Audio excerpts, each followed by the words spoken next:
अपने हंसी मजाक में भी कोशिश की समझाने की, वो नहीं समझ रहे। आपको एक बहुत क्लियर और बहुत सीरियस शटअप कॉल देनी पड़ती है। हम उनको तंग किया करते थे कि यार ये तो कभी ऊपर भी नहीं देखती है और ये काम करती रहती है। आप तो भी यूनिवर्सिटी से निकली, आपको क्या पता हो? मैंने बहुत बड़ी बड़ी कंपनीज में काम किया हुआ है, आपको क्या पता हो? अब आप मुझे सिखाएंगी, अब आप मुझे बताएंगी। जहाँ पे बच्चों का दाखिला वैसे नहीं होता, वहाँ मैं मेरिट स्कॉलरशिप के ऊपर हूँ। मेरे वहाँ के टीचर्स ने मुझसे कभी ऐसे बात नहीं की। मुझे बार बार बेइज्जत करना, मुझे लग रहा है मैं जो कर रही हूँ मैं गलत कर रही हूँ। मैंने नींद की 2 गोलियां खाई और मैं सो नहीं सकी। मुझे लगता था मैं किसी को बताऊंगी तो पता नहीं मेरे साथ क्या कर देंगे, मेरे करियर पे कुछ ना कर दें। वो कहते थे मैं बहुत बड़े बड़े लोगों को जानता हूँ।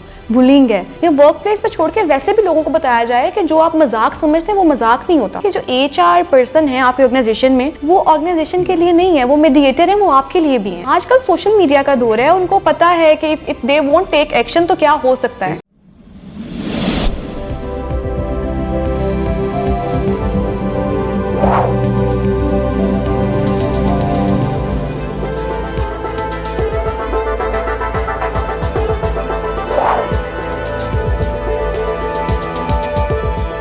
आउज़ बिल्लाहि मिनश शैतानिर रजीम बिस्मिल्लाहिर्रहमानिर्रहीम अल्लाहुम्मा सल्लि व सल्लिम अला सय्यिदिना मुहम्मदिन व आलिहि बिक़द्रि हुस्निही व जमालिही व नूरिही व कमालिही। अस्सलाम वालेकुम दोस्तों, मैं हसन रज़ा आज एक दफ़ा फिर आपकी खिदमत में हाज़िर हूँ। दोस्तों, आज जो हमारा प्रोग्राम है, आज की जो एपिसोड है बहुत ही इंटरेस्टिंग है।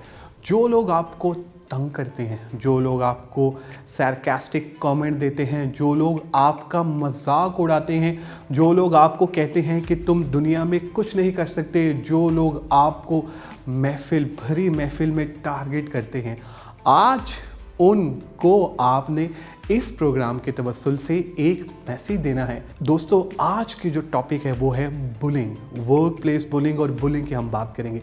इस पर्टिकुलर टॉपिक पे हमने बात करने के लिए दावत दी है ईशा को। Isha is currently working as a head of HR at Mail Munch. आज का प्रोग्राम बहुत ही इंटरेस्टिंग और यूनिक है और इन्फॉर्मेशन से बहुत भरा हुआ है। दोस्तों, आइए मिलते हैं ईशा से। Thank you very much Isha for joining us today and by the way I am super excited कि आज आप हमारे साथ हैं। ईशा, आज बहुत ही इम्पॉर्टेंट टॉपिक है और वो टॉपिक है वर्क प्लेस बुलिंग। मतलब आप ये देखें कि लोगों की ज़िंदगी जो हैं वो ख़राब हुई इस बुलिंग की वजह से, प्रॉब्लम्स आई, लोगों ने बड़े बड़े डिसीजन अपनी लाइफ के लिए। सबसे पहले ईशा, हम आपसे ये जानना चाहेंगे कि ये बुलिंग होती क्या है? बेसिकली बुलिंग जो है ना, पहले मैं ओवरऑल बुलिंग का बता देती हूँ, फिर will come to work place bullying. Bullying basically is a persistent negative behaviour जो आपको लोगों से मिलता है। जैसे जब हम स्कूल में होते हैं तो उस वक्त अक्सर बच्चे जो लंच छीन देते हैं, मारते हैं, वहाँ से बुलिंग बेसिकली स्टार्ट होती है। अब उसमें उसकी डिफरेंट रीजंस हो सकती हैं। जैसे लेट्स से अगर कोई बच्चा बहुत पढ़ाकू सा है, बहुत नर्ड टाइप है, तो उससे वो, क्योंकि वो कॉम्प्लेक्स सा आ जाता है और उस पर वो पावर शो कराने के लिए कि जी बहुत हाईलाइट्स में रहता है, तो उसको वो बताने के लिए कि जी तुमसे ऊपर भी कोई है, उसकी तरफ वो बुलिंग स्टार्ट हो जाती है। वो नेगेटिव रिमार्क्स, उसको उस पर सिर्फ अपनी पावर दिखाने के लिए, उसको ओवरटेक करने के लिए जो भी एक्शंस होते हैं, जो बिहेवियर होता है, वहाँ से वो स्टार्ट होती है। फिर जब हम अगर आ जाते हैं अपनी लाइफ में वर्क प्लेस की तरफ, वर्क प्लेस बुलिंग जो है उसमें आ जाता है जो आपके कलीग्स हैं, आपका एम्प्लॉयर, पीयर्स, किसी की भी तरफ से जो आपका नेगेटिव बिहेवियर है। Negative behaviour in terms of work, in terms of actions, आपको बिहेवियर से लग रहा हो। समटाइम्स होता है कि you are not performing well और आपको उस वक्त मिल रहा है, लेकिन व्हेन यू नो कि मैंने तो अपना 100% दिया है, लेकिन उसके बावजूद जो मुझे इन रिटर्न मिल रहा है, जो मेरे रिमार्क्स हैं, जो चीज़ें हैं, वो बहुत नेगेटिव है और मैं ये नेगेटिविटी डिज़र्व नहीं करता या नहीं करती। That is what we call bullying. The things that you don't like, आप उसको कह भी नहीं सकते और आपको समहाउ उसको बर्दाश्त भी कर रहे हैं, तो उसमें बेसिकली बुलिंग आ जाती है। अब उसमें let me just give you an example of bullying कि अगर कोई एक मैनेजर है, उसको कोई एक मसला है किसी स्पेसिफिक टीममेट के साथ और उसको वो बार बार बिलिटल करे, जैसे उसको छोटा करे, उसको बोले कि जो तुम्हारा तो काम ही बहुत बुरा होता है, चाहे वो 10 दफ़ा रिवीजन करके लेके आए, लेकिन कभी उसको अप्रिशिएट ना करे। एप्रिसिएशन ना होना, किसी को अंडर पे करना, ये सब चीज़ें भी बुलिंग में आ जाती हैं। मतलब एक टीम में अगर 8 लोग हैं, सबके साथ आपका बिहेवियर बहुत अच्छा है, सिर्फ उसी एक को आप टारगेट कर रहे हैं बार बार, और जो चीज़ ये समहाउ आपके कोवर्कर्स को भी फील हो जाती है चीज़। कभी कभी आप खुद फील नहीं कर सकते कि आप बुली हो रहे हैं, बिकॉज आपको लगता है कि शायद मेरे में कोई मसला है, मुझ में कोई मसला है, जो मेरा एक काम ख़राब है, सेल्फ इस्टीम क्योंकि आपकी बहुत डाउन हो जाती है।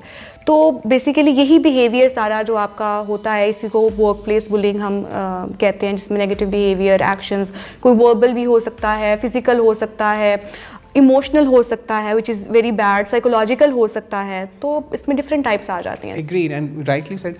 अच्छा ईशा, हम ये भी आपसे जानना चाहेंगे कि what do you think that कि what would be the impact of bullying in any person life, कि क्या इम्पैक्ट पड़ता है?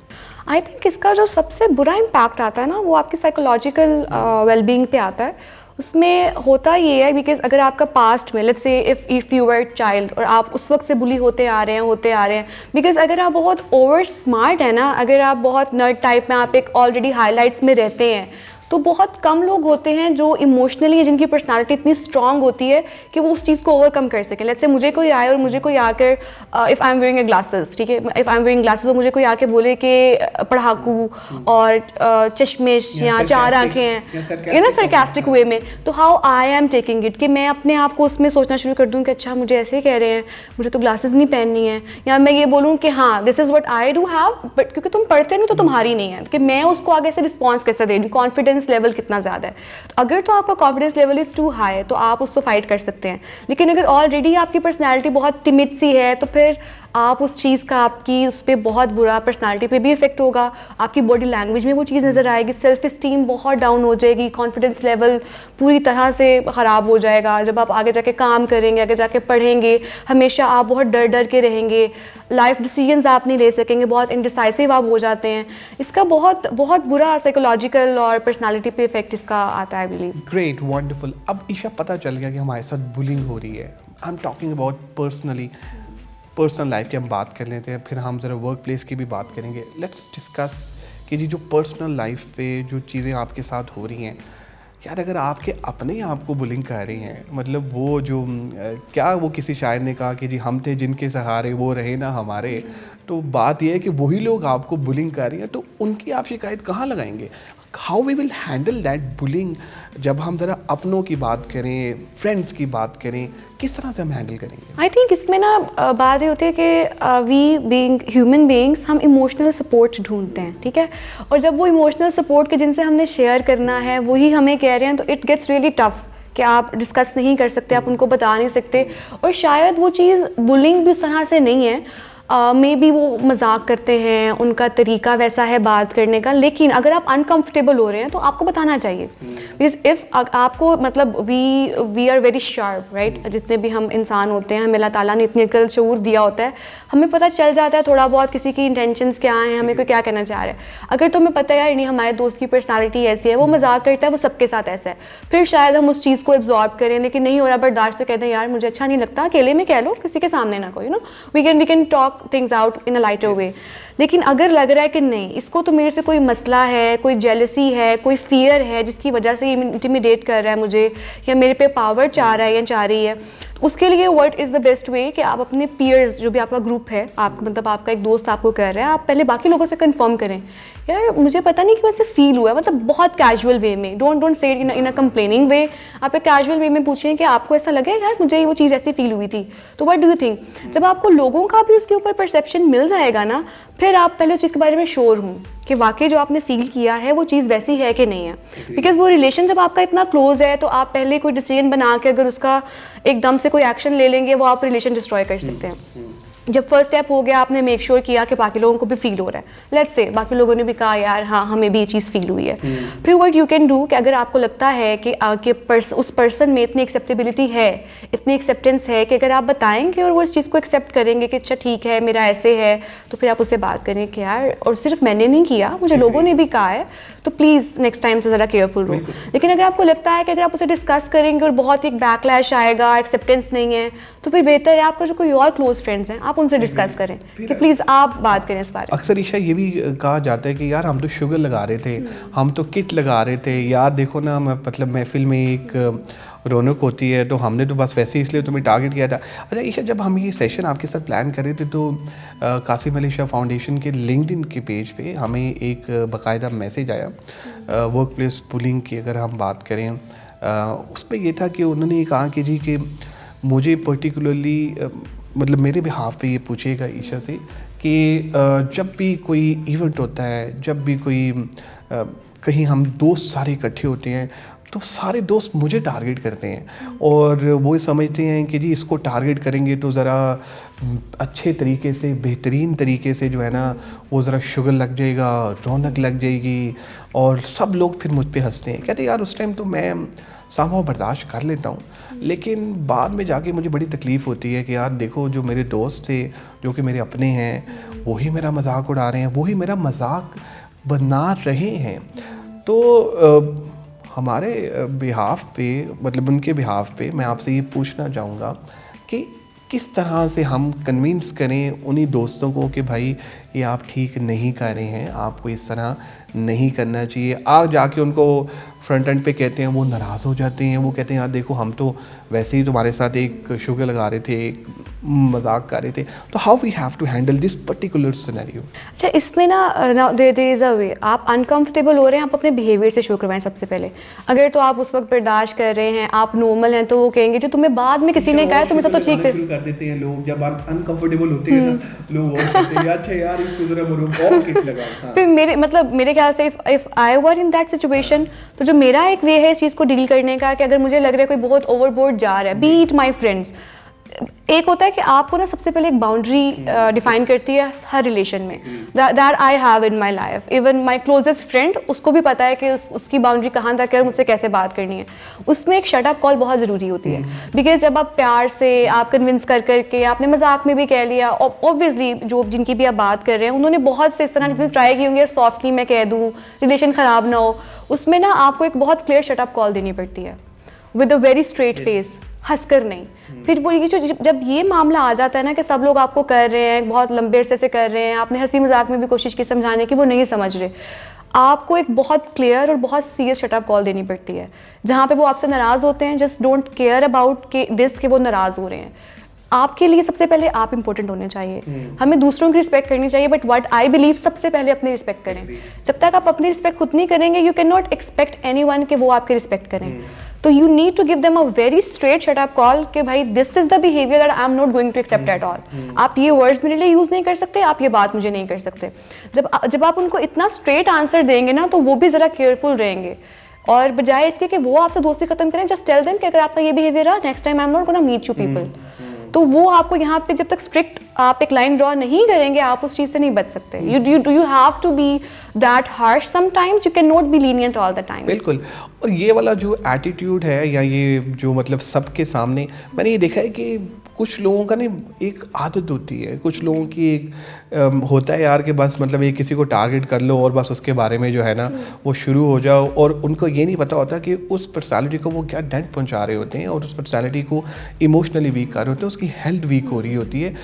घर जाके बंदा सोच रहा होता है यार ये मेरे साथ हुआ क्या, मेरे साथ उन्होंने किया क्या। और कई दफ़ा मैंने ये देखा है कि कई महफिलों में इवन बड़े सीनियर्स लोग जो हैं वो इस तरह कर जाते हैं। तो ये एग्री दैट कि आई थिंक दैट ही इस पे हमें बिल्कुल जो है वो इज्तनाब करना चाहिए। और येस यू आर राइट कि शटअप कॉल जो है somehow some time it's very important, but in a very reasonable manner, कि आप उनको बताएं कि भाई आई डोंट लाइक इट, आप जो है वो अपनी लिमिटेशंस में रहें और इसको करें। अब ज़रा हम बात कर लेते हैं वर्क प्लेस बुलिंग की। अभी हमने बात की जो पर्सनल लेवल पे लोग बुलिंग करते हैं एक दूसरे को, वर्क प्लेस बुलिंग के भी आपने डिटेल में बताया। मुझे ये बताइए कि वर्क प्लेस बुलिंग का जो इम्पैक्ट है वो इदारों पे क्या होता है? ऑब्वियसली इदारे इससे एक बहुत अच्छा रिसोर्स खो सकते हैं, ठीक है। अब let me just give you an example of my career, because मुझे लगता है उससे काफ़ी लोग शायद रेजोनेट भी कर सकें। So in my career of 8 years there was a company जहाँ पे मैंने काम किया, और वहाँ पे ना एक रिसोर्स थी, वो प्रोबेशन में ही थी वैसे तो। उन्होंने ना उनके ख़िलाफ़ पहले मतलब प्रोबेशन में मुझे कभी कोई रिमार्क्स नहीं मिले कि वो ठीक काम नहीं कर रही। शायद मैनेजमेंट को मैनेजर ने बताया, जो भी मेरे पास कभी भी फीडबैक उनका नेगेटिव नहीं आया। मैंने हमेशा सुना हाँ जी ठीक जा रही हैं, अभी चल रही हैं, वो सीख रही हैं, वो फ्रेश हैं। बहुत एक अच्छी यूनिवर्सिटी से ग्रेजुएट थी वो, उनका लास्ट सेमेस्टर चल रहा था। और उन्होंने जो उनके मैनेजर थे ना, जब उनका बिल्कुल आई थिंक प्रोबेशन से कोई 2-4 दिन पहले ना उन्होंने कहा कि नहीं मैं सोच रहा हूँ उनका प्रोबेशन एक्सटेंड कर दूँ, परफॉर्मेंस नहीं ठीक। मैंने कहा कि जब 3 महीने में उन्होंने अच्छा परफॉर्म नहीं किया, तो आपको क्या लगता है महीने में वो क्या अच्छा परफॉर्म कर लेंगे? If she is not doing well, take a decision. ना उनका टाइम वेस्ट करें ना हमारा टाइम वेस्ट करें। और आपको ये चीज़ मुझे टाइम टू टाइम बतानी चाहिए थी। अगर आपको उनकी कैपेबिलिटीज़ पे डाउट है, आप मुझे लूप में रख लेते कि जी महीना हो गया मुझे नहीं नज़र आया, 2 महीने हो गए नहीं नज़र आया, हम बैकअप फाइंड करते। This is how we work, right. आपने मुझे नहीं किया, आप प्रोबेशन से 2 दिन पहले बता रहे हैं और आप मुझे कह रहे हैं एक्सटेंड करना है। नहीं, मैं ऐसे एक्सटेंड नहीं करूँगी, ठीक है। मुझे इस पर जस्टिफिकेशन दें, आपने क्यों एक्सटेंड करना है या हम उसे क्यों रखें या क्या। नहीं ठीक है, अगर आप कहते हो तो हम उसको फारिग कर देते हैं, आज ही बुलाएं फारिग कर देते हैं। मैंने कहा जी ठीक है। मैंने कहा ठीक है, अगर तो दोनों पार्टीज एग्री करती हैं then we can do it on 1 day notice, otherwise तो हमारा जो भी कॉन्ट्रैक्ट के ऊपर है हम वही करेंगे। उन्होंने कहा जी ठीक है, पहले मैं बात कर लेता हूँ उनसे, फिर आप बात करें। उन्होंने बात की उनसे और उन्होंने बिल्कुल ये बात नहीं की कि हम ख़त्म कर देते हैं। उन्होंने यही कहा जी एक्सटेंड करेंगे, ये मसले हैं वो मसले हैं। फिर मेरी उनसे बात हुई और उन्होंने कहा जी कि उन्होंने तो मेरे से कोई ऐसी बात नहीं की और उन्होंने मुझे कहा है कि मैं आपका एक्सटेंड कर देता हूँ। तो फिर मैंने उनको बताया कि ये ऑप्शन है, अगर आप कहते हैं तो 1 डे पे हम आपको जाने देते हैं। तो उन्होंने कहा जी देखिए कॉन्ट्रैक्ट में लिखा हुआ था प्रोबेशन में 15 दिन का नोटिस है, तो मैं वो सर्व करना चाहूँगी। ठीक है, अच्छा। तो वो ना मैंने उनको बोला, मैंने कहा अच्छा आपकी परफॉर्मेंस के ये मसले थे। मेरे उनसे अच्छे ताल्लुकात थे पर्सनल लेवल पे, उन्होंने कभी मेरे से कोई जिक्र नहीं किया इस चीज़ का। हमेशा वो काम कर रही थी, हमेशा उन्हें इस चीज़ की परेशानी, लंच भी कर रही है, नहीं मैंने वो काम डिलीवर करना है। मतलब हम उनको तंग किया करते थे कि यार ये तो कभी ऊपर भी नहीं देखती है और ये काम करती रहती है। तो उन्होंने ना जब वो मुझसे बात करने लगी, उन्होंने कहा कि नहीं बस छोड़ देंगे, परफॉर्मेंस की वजह से नहीं है। मैंने कहा क्या मतलब परफॉर्मेंस की वजह से नहीं है। उन्होंने कहा कि जी मुझे तो ना रोज़ स्टैंड अप में ना एक स्टैंड अप मीटिंग होती है, वो सुबह आपको पता होगा, बिल्कुल राइट। तो वो उसमें ना एक वो स्क्रम उनका होता है, उसने बोला कि जी मुझे तो रोज़ उसमें सुनने को मिलता है आप तो भी यूनिवर्सिटी से निकली, आपको क्या पता हो, मैंने बहुत बड़ी बड़ी कंपनीज में काम किया हुआ है, आपको क्या पता हो, अब आप मुझे सिखाएंगी, अब आप मुझे बताएंगी। ये बुलिंग है, ठीक है, जिसका उनको अंदाज़ा उन 3 महीने में नहीं हुआ और वो मुझे बताते बताते वो रो पड़ी। उन्होंने कहा मुझे कभी किसी ने ऐसे ट्रीट नहीं किया, मैं एक स्कॉलरशिप लेती हूँ एक इस शहर के एक बहुत बड़े इंस्टीट्यूशन में, स्कॉलरशिप जहाँ पे बच्चों का दाखिला वैसे नहीं होता, वहाँ मैं मेरिट स्कॉलरशिप के ऊपर हूँ। मेरे वहाँ के टीचर्स ने मुझसे कभी ऐसे बात नहीं की है। मुझे बार बार बेइज्जत करना, मुझे बार बार ऐसे कहना, मैं तो काम ही नहीं कर सकती। वही रिसोर्स जिसने मुझे कहा 15 दिन का, उसने कहा मुझे 1 दिन का टाइम दें, मैं ज़रा सोच के आपको इस पर बताऊँगी। मैंने कहा ठीक है आप टाइम लें, मुझे बताएं। अगले दिन जब वो मेरे पास आई, उसने कहा मैंने इस पर सोचा है सारा और मुझे नहीं लगता कि मैं 15 दिन गुजार सकूँगी, क्योंकि मैं काम ही नहीं कर सकूँगी। मैं आज आई हूँ सुबह, क्योंकि वो शाम को मुझे भी नहीं, मैं आज सुबह आई हूँ, कल की सारी बात हुई है और मैं आज से फोकस ही नहीं कर पा रही हूँ काम पे। मुझे लग रहा है मैं जो कर रही हूँ मैं गलत कर रही हूँ। मैं सारी रात सो नहीं सकी, मैंने नींद की 2 गोलियाँ खाई और मैं सो नहीं सकी। उनकी हेल्थ पे इफ़ेक्ट आया, उनको नींद नहीं आई। उसके बाद उनका जो भी फोकस था, फोकस का मसला हो गया। वो इमोशनली वो बहुत स्ट्रॉन्ग फैमिली से भी बिलोंग करती थी, मिलिट्री सारा उनका बैकग्राउंड था, तो वो उनका ब्रॉटअप बहुत डिफरेंट हुआ था। तो उन्होंने कहा मैं कभी किसी के सामने रोई नहीं हूँ, इस वर्क प्लेस पे आके 3 महीने में मेरी ज़िंदगी इतनी बदल गई कि मैं रो पड़ी आपके सामने। ठीक है, मैं वो बातें आपको मैं बता भी नहीं पा रही थी। मैं ऐसी नहीं हूँ जो बात ना बता सकूँ, लेकिन मैं इतना डरी हुई थी, इतना डर चुकी थी कि मैं बता नहीं पा रही थी।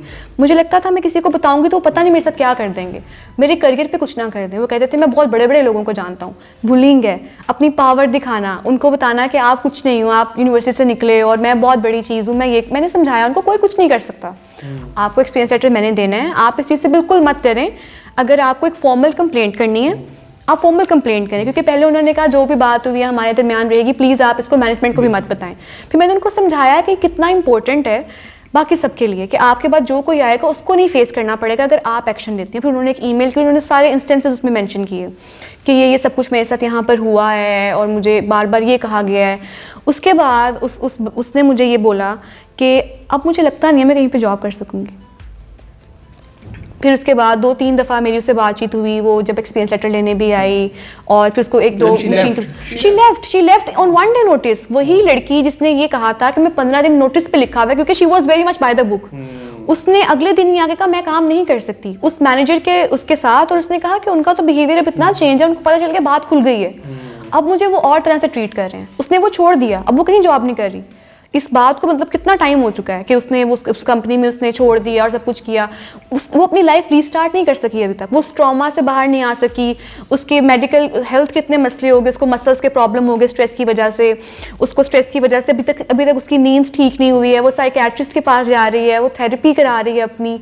तो उसने उस बच्ची की लाइफ, जो इतनी टैलेंटेड स्टूडेंट थी, एक टॉप यूनिवर्सिटी में पढ़ने वाली, एक स्कॉलरशिप लेने वाली बच्ची, और सिर्फ एक उस जॉब ने जो उसने 3 महीने के लिए की, उसने उसकी लाइफ पर ये इम्पैक्ट डाला कि अब वो कहीं पे काम नहीं कर पा रहे। आई थिंक अवेयरनेस बहुत ज़रूरी है कि हम लोगों को अवेयर करें कि आप लोगों को वर्क प्लेस पे एक्चुअली एक्ट कैसे करना है, या वर्क प्लेस पे छोड़ के वैसे भी लोगों को बताया जाए कि जो आप मजाक समझते हैं वो मजाक नहीं होता, लोगों को किस तरह से वो इफेक्ट कर सकता है, या अपनी पावर दिखाने के लिए या बताने के लिए हम कितनी बड़ी चीज़ हैं, आप किसी की पर्सनैलिटी पे कितना बुरा इम्पैक्ट डाल रहे हैं। Agree, wonderful, rightly said. और कई दफ़ा हमारी ज़िंदगी के एक वाक़या, I mean it's a one incident, और एक इंसिडेंट ने उसकी लाइफ चेंज कर दी। और yes, it's difficult to restart. वो कई दफ़ा ये भी होता है कि मतलब किसी ने बड़ी प्यारी बात की, उसने कहा कि कत्ल करने के लिए हथियार ज़रूरी नहीं होते, कई दफ़ा कोई लफ्ज़ और अल्फाज भी मार देते हैं। तो ये ऐसा ही इस केस में हुआ। और यस, यू राइटली सेड। और एम्प्लॉयज़ आते भी नहीं हैं, वो आते भी नहीं हैं। उन्होंने कहा यार मेरी नौकरी चली जाएगी, मैंने उसकी कंप्लेन की, बुलिंग हो रही है, मेरी नौकरी चली जाएगी। बट इन द एंड मैं, जो लोग हमें देख रहे हैं, मैं उनको ये मैसेज देना चाहूँगा कि देखें, there is a proper HR department. Isha जैसे लोग बैठे हैं, बाकी सीजन HR लोग बैठे हैं। अगर आपके साथ किसी इदारे में ऐसे हो रहा है, रिपोर्ट ज़रूर करें कंसर्न बंदे को। एक्शन होता है नहीं होता एक अलग चीज़ है, लेकिन एक्शन होगा, क्योंकि जहाँ पॉलिसी प्रोसीजर्स बने हों, जहाँ भी चीज़ें हों, वहाँ पर आपने जो है रिपोर्ट करके फिर सारे जो है, कई इदारों में देखा है कि डिसिप्लिन कमेटीज़ बनी होती हैं। और एग्जैक्टली इवन तो हमारे तो अब लॉ में ये चीज़ है जो हरासमेंट कमेटी का है, ये लॉ काफ़ी अर्सा पहले पास होता है, I don't remember the exactly year. उसमें कहा गया है कि हर अदारे में एक हरासमेंट कमेटी होना बहुत ज़रूरी है, वो इन्हीं चीज़ों को रोकने के लिए है। और अगर आपको लग रहा है कि आप बुली हो रहे हैं, आप पहले एक वर्बल जो भी कॉन्फिडेंशियल टॉक है, क्योंकि जो HR पर्सन है आपके ऑर्गेनाइजेशन में, वो ऑर्गेनाइजेशन के लिए नहीं है, वो मीडिएटर हैं, वो आपके लिए भी हैं। आप उनके पास जाएं, आप उनको बताएं कोई मसला है आपको, फिर अगर सबसे पहले अपनी पॉलिसीज़ खोल के देख लें। यकीनन कोई ना कोई पॉलिसी है आपकी work place bullying, work place harassment इसके ऊपर होगी। आप उस पॉलिसी को पढ़ें, उस पॉलिसी को पढ़ के उसकी बिहाफ पे आप बात करें, उस पर बात करें। अगर आपको लगता है आपकी बात नहीं सुनी गई, फिर आप एक फॉर्मल ईमेल करें। उस ईमेल में जो भी आपकी मैनेजमेंट है, HR की हायरार्की है, आप उसको उसमें लूप इन करें, उनको बताएं कैसे एक्शन नहीं होगा। आजकल सोशल मीडिया का दौर है, उनको पता है कि if they won't take action तो क्या हो सकता है, किसी के साथ ज्यादती नहीं होगी। You should actually speak up. And rightly said. By the way Isha, you were amazing and superb in the whole session. I mean बहुत अच्छा रहा आपके साथ, और बहुत अच्छे तरीके से आपने वर्क प्लेस बुलिंग और जो बुलिंग है उसके बारे में बताया। अच्छा Isha, you working in HR, और काफ़ी सालों से आप 8 सालों से काम कर रही हैं, बड़े इंटरव्यूज़ आप लेती हैं। हमारे लोग जो हमें फॉलो कर रहे हैं यूट्यूब पे, कासिम अली शाह फाउंडेशन के पेज पे, फेसबुक पे और लिंक्डइन पे भी, देयर मैनी जॉब सीकर्स। तो आप इंटरव्यूज़ करती हैं, तो कौन से स्किल्स जो हैं वो आप देखते हैं कि आप कहते हैं यार ये मैंडेटरी, ये होनी चाहिए कैंडिडेट में? मैं personally I prefer soft skills. मैं because I work in tech sector, यहाँ पर टेक्निकल स्किल्स बहुत इंपॉर्टेंट होती हैं। Whenever we hire someone, हमें होता है टेक्निकली बंदा बहुत स्ट्रॉन्ग हो, टेक्निकली बहुत अच्छा हो। और यूजुअली कहा भी जाता है कि इंजीनियर्स की बाकी सॉफ्ट स्किल्स इतनी अच्छी नहीं होती, उन्हें बस बेचारों को बस प्रोग्रामिंग करनी आती है। But what I personally seek for is cultural fit, is soft skills. Because ये वो चीज़ें जो आप सिखा नहीं सकते, वो आपकी पर्सनालिटी है। अगर यहाँ पर सब मैंने जो 20 लोग 30 लोग हायर किए हुए हैं, वो एक सेम एज ग्रुप से बिलोंग करते हैं, उनका माइंडसेट समहाउ सेम है, और मैं कोई एक वो ले आऊँ जो उनसे बहुत डिफरेंट है, वो उसके लिए भी गलत है, वो बाकी सबके लिए भी गलत है, वो कंफर्टेबल फील नहीं करेगा। तो मेरे लिए इंपॉर्टेंट ये है कि उसकी सॉफ्ट स्किल्स बहुत अच्छी हो, कम्युनिकेशन में बहुत अच्छा हो। कम्युनिकेशन से मतलब ये नहीं कि अंग्रेज़ी बहुत अच्छी हो, अपनी बात कन्वे करनी आती हो, complete package. Exactly. Team work करना आता हो, उसको पता हो मैंने अकेले काम मिलेगा तो भी करना है, मुझे अलग इकट्ठे दोगे मैं वो भी काम कर लूँगा। सो सॉफ्ट स्किल्स में हमारे पास बिहेवियर, एटीट्यूड, कम्युनिकेशन, मतलब बहुत सी चीज़ें आ जाती हैं। तो आपकी वो चीज़ें बहुत ज़रूरी है, क्योंकि वो चीज़ें आप किसी को सिखा नहीं सकते। और आई थिंक जो जिनके मैं ग्रेजुएट्स की, अगर फ्रेश ग्रेजुएट्स की स्पेसिफिकली बात करूँ, तो उनको ना, बिकॉज उस वक्त आपका एक्सपीरियंस नहीं है, टेक्निकल स्किल्स आपकी कितनी होंगी, जितना आपने पढ़ा लिखा वही है। उस वक्त ना आपको जज किया जाता है कि आप बिहेव कैसे कर रहे हो इन अ सर्टन वे, आप कितने प्रोफेशनल हो, आपकी पंक्चुअलिटी। हम ये नोटिस करते हैं, अच्छा कितनी देर पहले ये आया, फिर उस पर प्रेशर देख के थोड़ा एग्रेशन चेक करने के लिए, बिकॉज आपको अपनी नर्व्स पे कंट्रोल करना आना चाहिए, आपको एक अच्छे से बिहेव करना आना चाहिए। वो जो ग्रूम्ड बच्चे होते हैं ना, उनको बहुत प्रेफर किया जाता है ऑर्गेनाइजेशन में, जो अनफॉर्चुनेटली यहाँ पर आजकल जॉब सीकर्स का attitude is very much different. Specifically in tech sector they be like हम तो फ्रीलांस पे काम कर लेंगे, हम ये कर लेंगे। ऑर्गेनाइजेशन में जो आप सीखते हैं, लोगों से बातचीत, लोगों के साथ काम करना, वो आप एक फ्रीलांस सर्कल में नहीं सीख सकते। तो आई बिलीव आपका अपनी सॉफ्ट स्किल्स को इम्प्रूव करना बहुत इंपॉर्टेंट है, और this is what actually I look for in the job seekers. Agree. तो फाइनल क्वेश्चन इज दैट कि जो यूनिवर्सिटी जो स्टूडेंट्स आ रहे हैं, do you think that work place के लिए वो रेडी हैं? मतलब ऑर्गेनाइजेशंस को एक प्रोडक्ट मिल रहा है मुकम्मल तैयार? नहीं. There is a lot of gap in industry और यूनिवर्सिटीज को academia क्या वाला. काम करना चाहिए, एकेडमिया को क्या काम करना चाहिए इम्प्रूवमेंट के लिए? एग्जैक्ट जो मैंने अभी एग्जैक्ट बात बोली सॉफ्ट स्किल्स के ऊपर. अव्वल तो जो टेक्निकल स्किल्स की भी अगर मैं बात करूँ, सॉफ्ट स्किल्स को साइड पे रख दूँ, उनको वो भी ठीक से नहीं सिखाई पढ़ाई जा रही. Work ethics, work ethic actually comes in the soft skills, because soft skill के अंदर आपका बिहेवियर, आपका वर्क एथिक आ रहा है, आपका प्रोफेशनलिज्म आ रहा है, वही चीज़ें. बिकॉज मैंने आपको इसलिए बताया कि सॉफ्ट स्किल्स एक बहुत बड़ी कैटेगरी है. जब तक आप उनको वो सब चीज़ें सिखाएंगे नहीं, बताएंगे नहीं, आपने कैसे करना है, चीज़ें कितनी इंपॉर्टेंट है. अगर आपने किसी को टाइम दिया इंटरव्यू के लिए, तो वहाँ पे जाना कितना और ज़रूरी अभी है. जो आपने ये जो इंसिडेंट सुनाया हमें, ये जो इंसिडेंट आपने अभी बताया, अगर ये भी कहीं यूनिवर्सिटी में, कहीं ऑर्गेनाइजेशनल बिहेवियर में कहीं कोई बताया जाता है, पढ़ाया जाए, पढ़ाया जाए, अवेयरनेस दी जाए, तो आई थिंक इस किस्म की जो इंसिडेंट है उनको कंट्रोल किया जा सकता है. और बच्चे माशाल्लाह बड़े हमारे आने वाले, मैं अक्सर कहता हूँ कि जो हमारे आने वाले बच्चे हैं वो तो हमसे भी ज़्यादा तेज़ हैं. True. Very sharp. Yeah. By the way Isha, thank you very much again for your time, support and love. You were amazing and superb. Thank you so much for having me here. Great. Any final message, any word about Qasim Ali Shah Foundation? The message I think would be कि because हमारे यहाँ पर ना अभी mental health के ऊपर ना focus नहीं है बहुत ज़्यादा. So but I would say if they have a channel, they should actually speak up on this thing. लोगों को अवेयरनेस देना बहुत ज़रूरी है. There are a lot of topics जहाँ पे अवेयरनेस नहीं, there should be workshops that they can conduct under their name, जहाँ पे लोग जैसे वर्क प्लेस बुलिंग हो गई, वर्क एथिक्स हो गए, इन चीज़ों के ऊपर कोई सेमिनार्स, कोई वर्कशॉप कर सकें. मेंटल हेल्थ कितनी इंपॉर्टेंट है, वो एक यूनिवर्सिटी लाइफ से लेकर या वो एक स्कूल लाइफ से लेकर, वो एक जो बच्चा है उसकी पर्सनालिटी डेवलपमेंट कितनी इंपॉर्टेंट है. ये मैंने कासिम अली शाह साहब को सुना है, वो इन चीज़ों के ऊपर वैसे ही काफ़ी बात करते हैं.